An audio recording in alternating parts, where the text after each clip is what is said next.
ஒரு சின்ன செய்தி. இன்னைக்கு எல்லாரும் என்ன சொல்றா, நாடு முழுக்க ஊழல் ஆயிடுச்சு சார், ஒரே மோசமா போயிட்டு எல்லாம் நாடே கட்டுப்பிடிச்சு, எல்லா பையனும் அயோக்கிய பையன், இது எல்லாரும் சொல்றாங்க. நாடே ரொம்ப மோசம்.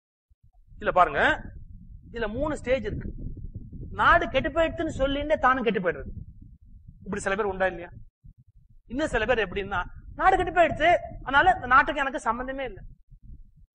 இது இன்னொரு கேட்டகரி.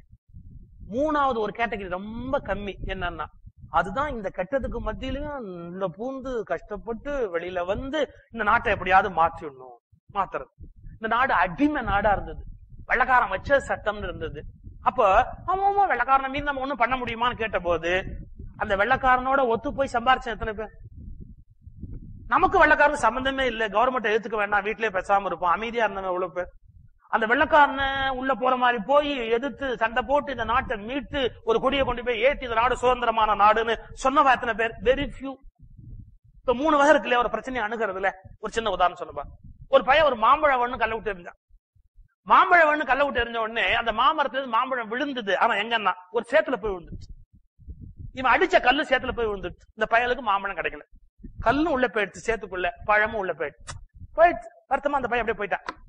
ஆனா பாருங்க, கல்லு போச்சே ஒழிய அந்த சேத்தோட ஒட்டவே இல்லை. சேரு வேற, இது கல்லு வேற, தனியும் அதை போட்டுக்கு அப்படியே நின்றுச்சு. 8 வருஷமாலும் கல்லு கல்லாவே இருக்கும், ஒன்னும் மாறாது. ஆனா மாம்பழம் உள்ள போச்சு பாருங்க, மேல இருந்த அந்த பழ பகுதி எல்லாம் இருக்குல்ல, அது சேத்துல அழுகி சேத்தோட சேரா கரைஞ்சு அப்படியே சேரோட சேராவே அப்படியே உள்ள போயிடுச்சு அந்த மாம்பழத்தோட மேல் பகுதி.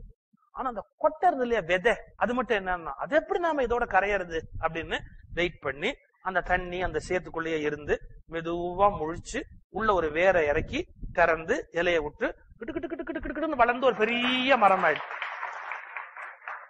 ஒரே பிரச்சனை தான், ஆனா கல்லு வேற மாதிரி அணுகிடுச்சு. எப்படி? சேத்துக்குள்ள போய் தனியா தான் மட்டும் தனியா, நான் சேரு இல்லப்பா, நான் சேரு இல்ல. சொசைட்டி சொல்றான் பாருங்க, எல்லாம் அயோக்கிய பையன், நான் அயோக்கிய பையன் இல்லப்பா, நான் ஒண்ணு ரொம்ப நேர்மையா நான் ஒண்ணு. ஆனா என்ன கல்லு, அதெல்லாம் கல்லு, சொசைட்டியோட ஒட்டல. சில பேர் எப்படி, அவன் வாங்குறான் நானும் வாங்குறேன், அவன் வாங்குறான் நானும் வாங்குறேன், அதெல்லாம் அழுகிய பழம், அதெல்லாம் அழுகிய பழம்.